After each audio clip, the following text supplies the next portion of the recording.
events in the film take place on the east coast of Scotland, an area called Aberdeenshire, and I live just down the road from it. It's an area of outstanding natural beauty. There are these sand dunes there which are unique in Europe. They move and shift in a way no other sand dunes do. They're key for telling scientists about the effects of global warming on the coastline, but they're also a fantastic wilderness area, supposed to be protected by Scottish law from development. If you spread out, guys, you'll get the best view. Hello, everybody. When Mr. Trump arrived in Scotland, he was seen, I think, very much as a celebrity coming to the area. That was the message that the local newspapers in Aberdeen wanted to portray. It was spectacular for me yesterday to be able to walk the final version of the course with my father, to say this is what will be etched into this land forever. Watch this.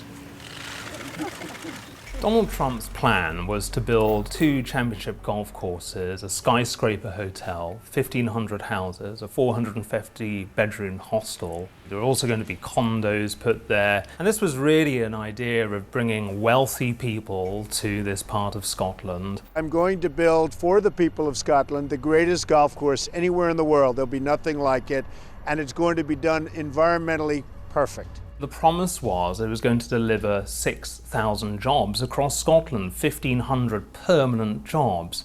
That was the claim. I look at Mr. Forbes and his disgusting conditions in which he lives, and for people to have to look at this virtual slum is a disgrace. Mr. Forbes is not a man that people in Scotland should be proud of. Michael Forbes is a farmer fisherman who lives locally. His family have been fishing for salmon in that part of the Scottish coast for generations. It's my home. I've stayed here for 43 years now, and he won't put me out of it.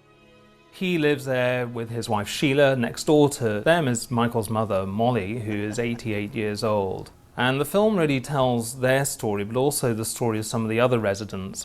They didn't choose this struggle and this fight. They've just been living there locally and enjoying living by the sea and by the dunes, and they care very passionately for that environment. See that line of trees? Well, that's where my well is. As you can see, the lorry is going round there just now. They built the road on top of my spring. Well, I think my water's more important than his bloody road just now, but not to them, eh? The spring that supplied their house had been built over by the Trump Organization, and there was no effort being made to try and restore that water in an emergency sense. Having no water for a week and no toilets, no facilities is an absolute disgrace. Who's in charge between the two of you gentlemen? Police swoop in and they say that they're there to investigate a breach of the peace. What we need to do is, what we need to do now. You do know what? You've been detained under section. A couple of minutes later, I then find my camera being wrestled from me, thrown over the bonnet of a car in Susan's front drive. We're then taken off to Aberdeen Police Headquarters. We're thrown into separate cells after having our DNA and fingerprints taken. And then the police say we're being charged with a criminal offence. The Crown Office threw out the charge eventually. Mr. Trump, I just wondered if you could tell us how many local people are employed on the site at the moment. A lot. We have a lot of local people employed. Can you give us and a we're number? just beginning. I don't have numbers. We're just beginning, but a lot of people, and there will be more and more. We've had hundreds of people doing the Marin. Now we're ready to start the Marin Grass again. That's a very big project. The first golf course opened in July and has actually created a few dozen jobs. In other words, the crown jewels of our natural heritage have been destroyed for no economic gain.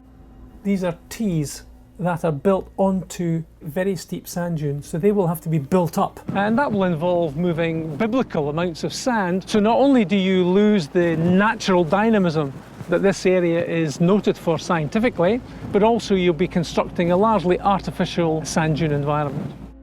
It's not a Scottish story alone. This is a story that is unfolding across the world. They're all trying to weigh up the balance between economic development and the impact on their local environment. The whole role of being a filmmaker is to document what is happening and then to allow people to make up their own minds.